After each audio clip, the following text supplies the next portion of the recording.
Episode 7 की starting में हमें दिखाया जाता है कि जू योंग कितना बुरा इंसान है। कंटेनर में कुछ सोने की ईंटें आई थी, लेकिन साथ में फैमिली भी होते जिन्होंने इनको लाने में हेल्प की थी। जू योंग को पता होता है कि आगे चलकर प्रॉब्लम क्रिएट कर सकते हैं, इसलिए इन दोनों को मार देता है। फिर हम प्रेजेंट के सीन में डोंग जू को देखते हैं, जो कि जू योंग के पास आता है। जू योंग इसको देखता है और कह रहा होता है कि तुम्हें देखकर ऐसा लग रहा है कि मैंने कोई गलत काम किया है, लेकिन मेरी कोई गलती नहीं है। डोंग जू कहता है कि मैं जानता हूँ गलती तो मेरी है, क्योंकि मैंने तुम्हें पहले जिंदा छोड़ दिया था, लेकिन मैं ऐसा नहीं करने वाला। फिर इसके पास आता है और पंचेस की बारिश कर देता है जब तक ये बेहोश नहीं हो जाता। अगले सीन में पुलिस वाले यहाँ पर आते हैं, लेकिन डोंग जू यहाँ पर नहीं होता। इनको नहीं पता होता है कि डोंग जू कहाँ पर है, लेकिन जल्दी इनको पता चल गया था कि मीजा के घर में हो सकता है। बाद में सब ये आती भी है जहाँ डोंग जू खाना खा रहा था, जो कि पहले मीजा ने तैयार किया था। मानसिक चिल्ला रहा होता और कह रहा होता है कि तुमने ऐसा क्यों किया। डोंग जू भी चिल्लाकर कह देता है कि और मैं क्या करता। फिर ये हॉस्पिटल में आते हैं और इनको ये सुनकर राहत महसूस होती है कि मीजा ठीक होती है। सीनियर भी डोंग जू के सस्पेंशन की बात करने लगते हैं, क्योंकि इसने जू योंग पर हमला कर दिया था। टीम को पता होता है कि अभी हम कुछ नहीं कर सकते, क्योंकि डोंग जू को और हमारी टीम को हटाने की बात हो रही है। ये सब जू योंग करवा रहा है। जब डोंग जू योंग को मार रहा था, तब उसके पास मारने वाली वीडियो है। हम यहाँ पर ये सीन देखते भी है कि पास में कोई होता है और वीडियो बना रहा होता है। हाना ने कह दिया था कि ये सब जू योंग की प्लानिंग थी कि कैसे मेरे पास डोंग जू आएगा और मुझे मारेगा, और मैं उसकी वीडियो बना लूंगा ताकि इनकी टीम को हटा सके। मानसिक गैंग च्योल से हेल्प मांगता है ताकि डोंग जू का सस्पेंशन रुक जाए, लेकिन कोई फायदा नहीं होता। मानसिक के पास बाद में कोई ऑप्शन नहीं होता। अपनी टीम को बचाने के लिए वो पैन योल से कुश्ती करता है, खुद को अपमानित करता है और जानबूझकर हार जाता है। जब डोंग जू को इस बारे में पता चलता है तो मानसिक से बात करने के लिए आता है और कह रहा होता है कि मैंने ये सब कर दिया था, मुझे इसके लिए माफ कर देना, ये सब मेरी गलती है। लेकिन मानसिक कहता है कि तुम कैसी बात कर रहे हो, तुम्हारी कोई गलती नहीं है, मैं तुम्हारी टीम का कैप्टन हूँ, लेकिन मैं तुम्हें प्रोटेक्ट भी नहीं कर पाया, मेरे पास इतनी पावर भी नहीं है। डोंग जू इसके रुमाल को देखता और पूछ रहा होता है कि आप इस पुराने रुमाल को अभी तक क्यों रखे हो। मानसिक भी रिंग वाले सीन को याद करता है कि कैसे इस रुमाल ने मेरा साथ दिया था। बाद में डोंग जू से कह रहा होता है कि ये रुमाल मेरा लकी चार्म है। डोंग जू बाद में हाना से मिलने के लिए आता है और कह रहा होता है कि इसमें मेरी गलती है, लेकिन हाना ने कह दिया था कि कोई बात नहीं, खुद को ब्लेम करना बंद करो। डोंग जू कह रहा होता है कि मैं मिजरेबल हूँ, लेकिन हाना चिल्लाती है और ऐसा नहीं कहने के लिए कहती है। बाद में इसको अपना हेडफोन देती है और चली जाती है। अगले सीन में टीम साथ में होती है। इनसे मिलने के लिए डे योंग आता है और कह रहा होता है कि जू योंग का जो बर्नर फोन था उसके डाटा को रिस्टोर कर लिया गया है, उसका योनहा के साथ कनेक्शन है। योनहा हमारी कंट्री में आ गई थी, लेकिन उसका जो पासपोर्ट है वो नकली है। एक सीन में योनहा को देखते जो कि हॉस्पिटल में जू योंग से मिलने के लिए आती है। इसके हाथ में इंजेक्शन होता है। जू योंग इसको देखता है और पूछ रहा होता है कि क्या तुम मुझे मारने वाली हो, लेकिन वो मना करती है और कहती है कि मैं ऐसा क्यों करूंगी। बाद में एक बीच का एड्रेस पूछ रही होती है कि वो बीच कहाँ पर है, लेकिन जू योंग ने कह दिया था कि मैं तुम्हें इसके बारे में नहीं बता सकता, नहीं तो मैं मुसीबत में पड़ जाऊंगा। तुम पहले मेरे लिए माल बना दो, मैं तुम्हें बाद में कुछ जानकारी दे दूंगा। वैसे मीजा मरी क्यों नहीं, हालांकि कुछ नहीं कहती। प्रीवियस सीन याद करती है कि क्या हुआ था। यहाँ पर मीजा अपने किचन में होती है, लेकिन तभी जू योंग आता है, इसे गोली मारता है, लेकिन जू योंग के हाथ में पेन होता है, इसलिए गोली ठीक से नहीं चला पाता। इसके जाने के बाद यहाँ पर योनहा भी आती है और मीजा को देखती है। जाते टाइम वो डोंग जू के पास कॉल कर देती है, हालांकि इसने ये नहीं बताया था कि मैं योनहा बोल रही हूँ। इसने जल्दी से कॉल कर दी थी, इसलिए मीजा की जान बच गई थी। टीम के पास भी डोंग जू आ गया था और पूछ रहा होता है कि क्या चल रहा है, तुम्हें क्या मिला है, लेकिन ये कुछ नहीं कहते। गाड़ी में बैठ रहे होते डोंग जू मानसिक से कह रहा होता है कि मुझे अपने साथ ले चलो, अब की बार मैं कोई प्रॉब्लम क्रिएट नहीं करूंगा। जोंग योन भी कहता है कि ठीक है, इसे ले चलो। फिर तीनों साथ में कहीं पर जा रहे थे। फिर ग्वांग से के पास आते, जो हमने पहले भी देखा था, और इससे पूछ रहे थे कि बर्नर फोन कौन बेच रहा है। ग्वांग से अपने एक आदमी का नाम लेता है जो कि टूरिस्ट गाइड होता है और बता रहा था कि हमारी कंट्री में अलग अलग कंट्री से लोग यहाँ पर आते हैं और उनके पासपोर्ट को ले लेते हैं। हम यहाँ पर ये सीन देखते भी है। टीम बाद में इसके पास आते ही इसको पकड़ती है और सवाल जवाब करने लगती है। एक आदमी का नाम आता है जो कि डेव डोंग होता है और बर्नर फोन बेचने के लिए नंबर 1 पर है। ये इससे पूछते हैं कि वो कहाँ पर है, लेकिन इसने कह दिया था कि मैंने उसे सिर्फ एक बार देखा।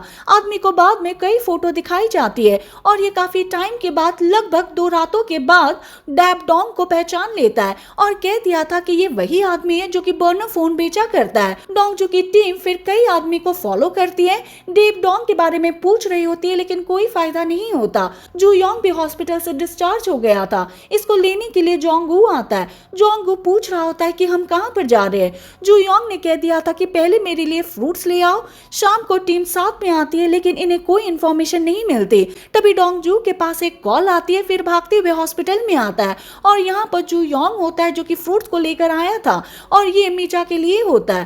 डोंगजू चिल्लाता है और कहता है कि तुम क्या कर रहे हो। जू योंग ने कह दिया था कि मैं मीजा के लिए आया हूँ, मैं उसका हाल चाल पूछना चाहता हूँ, ये फ्रूट्स उसी के लिए। डोंगजू कहता है कि तुम कैसी बकवास कर रहे हो, तुमने उसे गोली मारी थी, अब तुम यहाँ पर क्यों हो। जू योंग कह रहा होता है कि क्या तुम्हारे पास कोई एविडेंस है कि मैंने ऐसा किया था। अगर मीजा को होश आ जाती है और उसने कहा कि उसने किसी को देखा था, किसने उसे गोली मारी थी, तो क्या तुम्हें लगता है कि वो बच पाएगी।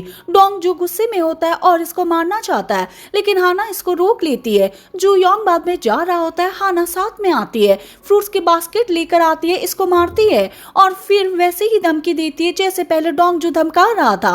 डोंगजू भी ये सब देखता है, फिर हाना चली जाती है। डोंगजू उसको देखता है और कह रहा था कि मुझे नहीं पता था कि तुम ऐसी भी हो। तभी पास में डॉक्टर होता है, डोंगजू को कुछ बताता है। डॉक्टर बता रहा होता है कि हमने तुम्हारे ब्रेन के टेस्ट किए थे और तुम्हारे ब्रेन के साथ कुछ प्रॉब्लम है। जैसे जैसे तुम और भी इंजर्ड होते जाओगे, ये तुम्हारे लिए और भी रिस्क हो सकता है। हाना बाद में डोंगजू से पूछ रही होती है कि डॉक्टर ने क्या कहा, लेकिन डोंगजू सच्चाई नहीं बताता, ऐसी ही बातें घुमाने लगता है। अगले सीन में टीम ने डेव डोंग को देख लिया है, इसको फॉलो करते हैं, पकड़ लेते हैं। बाद में पूछ रहे थे कि तुमने इस बर्नर फोन को कहां पर बेचा था, लेकिन इसने कह दिया था कि मैं उनके बारे में नहीं बता सकता, नहीं तो मेरी जान जा सकती है, वो बहुत खतरनाक लोग हैं। अब हम यहाँ पर ये सीन देखते भी है कि वो कितने खतरनाक है। ग्वांगसे अपने घर पर आ रहा था, लेकिन इसको एक आदमी पकड़ लेता है, लियो के पास ले आता है। ग्वांगसे कह रहा होता है कि मुझे माफ कर देना, मेरे पीछे पुलिस लग गई थी, इसलिए मैंने उन्हें इन्फॉर्मेशन दे दी, आगे से मैं ऐसा नहीं करूंगा। लेकिन लियो इसकी एक भी बात नहीं सुनता और इसे गोली मार देता है। डेव डोंग ने एक पोर्ट के बारे में बता दिया था कि वहां पर रशियन माफिया मिल सकता है। बाद में हाना और जी होंग यहाँ पर आते हैं और तभी गोली की आवाज को सुनते हैं। फिर यहाँ पर गाड़ी को जाते हुए देखते हैं, इसे फॉलो करते हैं। गाड़ी में लियो होता है, देख लेता है कि कोई हमारा पीछा कर रहा है। बाद में इन पर गोलियां चलाने लगता है और यहाँ से भाग जाता है। अगले सीन में टीम को इन्फॉर्मेशन मिल जाती है कि जू योंग की गैंग में कौन कौन है। युआन हा है, सुकचून है और एक रशियन माफिया है जो कि लियो है और जोंगू भी इनके साथ है। एक सीन में हम देखते हैं कि सभी यहाँ पर जू योंग से मिलने के लिए आते हैं। जू योंग यहाँ पर कह रहा होता है कि इसका नाम जोंगू है, आज से ये हमारी टीम है। सभी बाद में इसका वेलकम करते हैं। तभी इनके पास पैनयोल आता है जो पहले डोंगजू को देख रहा होता है, बाद में हाना के साथ फोटो शूट करवाने लगता है। सुबह टीम को देखते जो डोंगजू को ढूंढ रहे थे, इन्हें पता चल जाता है कि आखिरी बार उसको जू योंग के साथ देखा गया था। क्या वो किसी प्रॉब्लम में हो सकता है, ये उसकी चिंता कर रहे थे। फिर अपने ऑफिस में आते हैं, लेकिन डोंगजू यहाँ पर छिपा हुआ था और डोंगजू को पीटा गया था। सभी बाद में उसको डांटने लगते और कह रहे थे कि तुम वहां पर क्यों गए थे, तुम्हें ऐसा नहीं करना चाहिए था, तुम प्रॉब्लम क्रिएट करते रहते हो। रात को डोंगजू हाना के साथ आ रहा होता है, लेकिन हाना इसे कहती है कि तुम कहां पर जा रहे हो। डोंगजू कह रहा होता है कि क्या आज रात मैं तुम्हारे साथ रह सकता हूँ। हाना भी इसको लेक्चर देने लगती है और कहती है कि तुम इररिस्पॉन्सिबल हो, तुमने ऐसा क्यों किया, तुम यहाँ पर आए क्यों हो। डोंगजू ने कह दिया था कि मैं हेडफोन देने के लिए आया हूँ। हाना अपने हेडफोन को लेती है और चली जाती है। सुबह मानसिक से मिलने के लिए गैंग च्योल आता है और कह रहा होता है कि अभी तुम्हारी टीम को नहीं हटाया जाएगा, इसमें कुछ और हफ्ता लग सकता है। मानसिक बहुत ही हैप्पी हो गया था और कहता है कि अभी क्या हुआ, पैनयोल का माइंड कैसे चेंज हो गया। गैंग च्योल कहता है कि क्या तुम नहीं जानते, डोंगजू जू योंग के पास गया था और उसने अपने दम पर इसको सॉल्व किया है। अब हाना को भी रिग्रेट होता है कि मुझे पहले डोंगजू को ऐसी बातें नहीं कहनी चाहिए थी।